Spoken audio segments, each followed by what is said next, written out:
অনুপ্রবেশের গপ্প কাহিনী এসব তৈরি করে বিজেপির হাতে অস্ত্র দিয়েছে। সেই অস্ত্র নিয়ে বিজেপি আর তৃণমূল এখন পরস্পরের মধ্যে লোফালুফি খেলা খেলছে। প্রচুর টাকা আছে, ঘুরে বেড়াবে, নেচে বেড়াবে, অসুবিধা কী? টাকা পয়সা থাকলে নাচা যায়, নাচানো যায়, সে তারা করতে পারে। নির্বাচন কমিশনের দায়িত্বপ্রাপ্ত আছেন তারা অধিকাংশই তো কাজ করছেন যান্ত্রিকভাবে, অবিবেচকের মতো। বিজেপি আর তৃণমূল গুন্ডামি করব না এই অঙ্গীকার করেন, তাহলে পশ্চিমবঙ্গে একদিনই নির্বাচন করে। কমিশনের দায়িত্ব হচ্ছে বাড়ি বাড়ি যাওয়া, ডেকে পাঠানো নয়। বাড়ি বাড়ি গিয়ে তাকে ভোটার লিস্ট সংশোধন করতে হবে। এসআইআরের সময়সীমা বাড়ানো নিয়ে ডেরেক ওব্রায়েন আজকে সুপ্রিম কোর্টে আর্জি জানিয়েছেন মমতা বন্দ্যোপাধ্যায়ের পরে। কি বলবেন? দেখুন, এই সমস্যাটা তৈরি করেছে মমতা। অনুপ্রবেশের গপ্প কাহিনী এসব তৈরি করে বিজেপির হাতে অস্ত্র দিয়েছে। সেই অস্ত্র নিয়ে বিজেপি আর তৃণমূল এখন পরস্পরের মধ্যে লোফালুফি খেলা খেলছে। মানুষ বিপদে পড়ে গেছে, মানুষ বিক্ষুব্ধ হচ্ছে। সেই বিক্ষোভের আঁচ থেকে বাঁচবার জন্য এইসব সুপ্রিম কোর্টে যাওয়াটা এখানে কি মূল্যহীন। সময়সীমা বাড়ালেও কি এই তথাকথিত অনুপ্রবেশের তত্ত্বটা হওয়া হয়ে যাবে? অনুপ্রবেশের তত্ত্বটা খারাপ করেছিলেন কেন? আজকে প্রকাশ্যে দাঁড়িয়ে ক্ষমা চান, আমি ভুল বলেছিলাম, না জেনে না বুঝে বলেছিলাম। কোনো অনুপ্রবেশ নেই, সবার নাম তুলতে হবে।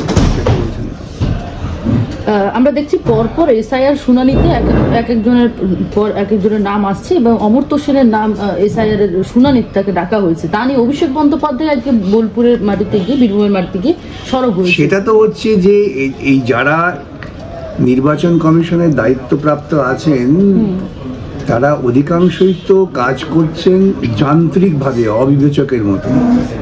তারা হয়তো যাদের পাঠিয়েছেন বিএলও ইত্যাদি, তারা অমর্ত্য সেনকে তাই জানে না। গণেশ কুমার হয়তো জানেন না অমর্ত্য সেনকে। সুতরাং ওদের শেখানো হয়েছে যে মমতাই বলেছিলেন নিজে পশ্চিমবঙ্গে অনুপ্রবেশকারী আছে, অতএব অনুপ্রবেশকারী আছে, এটা ধরে নিয়ে যা খুশি করে সেইটা করছে। বহুদিন আগে আমি তো পোস্ট করেছিলাম আমার ফেসবুকে যে নির্বাচন কমিশনের দায়িত্ব হচ্ছে বাড়ি বাড়ি যাওয়া, ডেকে পাঠানো নয়। বাড়ি বাড়ি গিয়ে তাকে ভোটার লিস্ট সংশোধন করতে হবে। এখন ডেকে পাঠিয়ে শুনানি, এই সমস্ত নষ্টামি তো করছে একমাত্র মমতার অনুপ্রেরণায়। ব্যাকডোর থেকে মমতাই এগুলো সাপোর্ট করছে। অভিষেক বন্দ্যোপাধ্যায় ইতিমধ্যে রাজ্য জুড়ে একটি কর্মসূচি শুরু করেছেন এবং সেই জায়গায় প্রত্যেক জেলায় জেলায় প্রত্যেকবার যাচ্ছেন। ওকে ইলেকট্রাল বন্ডে বেআইনি টাকা পয়সা প্রচুর আছে, সেই টাকা পয়সাগুলো তো খরচা করতে হবে। তো হেলিকপ্টারে ঘুরে বেড়াবেন না, আজকে হেলিকপ্টারে যেতে পারেননি, তাকে অনুমতি দেয়নি কেন্দ্রের ডিজি। পরবর্তীতে হেমন্ত সোরেনের হেলিকপ্টার নিয়ে তিনি গেছেন। যাই হোক, গেছে তো, প্রচুর টাকা আছে, ঘুরে বেড়াবে, নেচে বেড়াবে, অসুবিধা কি? টাকা পয়সা থাকলে নাচা যায়, নাচানো যায়, সে তারা করতে পারে। 250 টার্গেট দিয়ে এসেছেন গতকাল। কেন 250 দিতে গেলেন? মোটামুটি যতগুলো সবই টার্গেট করতে পারতেন। এইসব টার্গেট দিয়ে কি হবে? গুন্ডামি না করলে পরে 50-এ পৌঁছবে না, সেই জন্য গুন্ডাদের পেছনে দৌড়চ্ছেন এখন। ভোটের কত দফা ভোট হতে পারে বা কত কোম্পানির কেন্দ্রীয় বাহিনী আসতে পারে তা নিয়ে একটা বৈঠক ইতিমধ্যে হয়েছে নির্বাচন কমিশনের সঙ্গে। এই রাজ্যের সিইও দপ্তরের সরাসরি বৈঠক হয়েছে এবং সেক্ষেত্রে বলা হচ্ছে যে 1 থেকে 2 দফার মধ্যে হতে পারে, এমনটা সূত্র মোতাবেক খবর আসছে।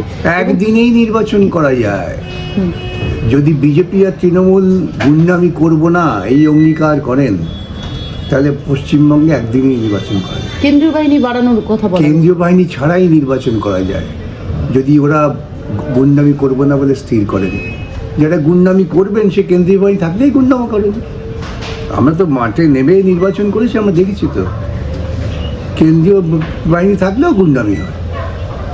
আমার অভিজ্ঞতা আছে, ভাঙড়ে ক্যান্ডিডেট হিসেবে গেছি, সেখানে দেখি একটি ছেলে সে দাঁড়িয়ে ভোট করাচ্ছে। আমি তাকে ধরে নিয়ে এসেছি। সে বলছে, স্যার আমি একটা ইউনিভার্সিটিতে পড়েই আর কিছু করবেন না, ভুলে গেছে, ক্ষমা করে দিন, কান্নাকাটি করছে। তারপর আমি পুলিশে আছে তুলে দিলাম।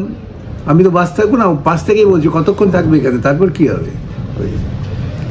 ওরা আগে মমতা তার গুন্ডা বাহিনীকে যদি নিয়ন্ত্রণ করতে পারেন, যা উনি পারবেন না, তাহলে পশ্চিমবঙ্গে নির্বাচনের জন্য কেন্দ্রীয় বাহিনী কেন, কোনো বাহিনী দরকার নেই।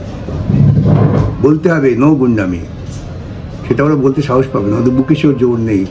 আরো ভালো ভালো খবর দেখতে সাবস্ক্রাইব করুন বাংলা হান্টের ইউটিউব চ্যানেল। বাংলা হান্টের আরো খবর দেখতে নজর রাখুন। বাংলা খবর মানেই বাংলা হান্ট।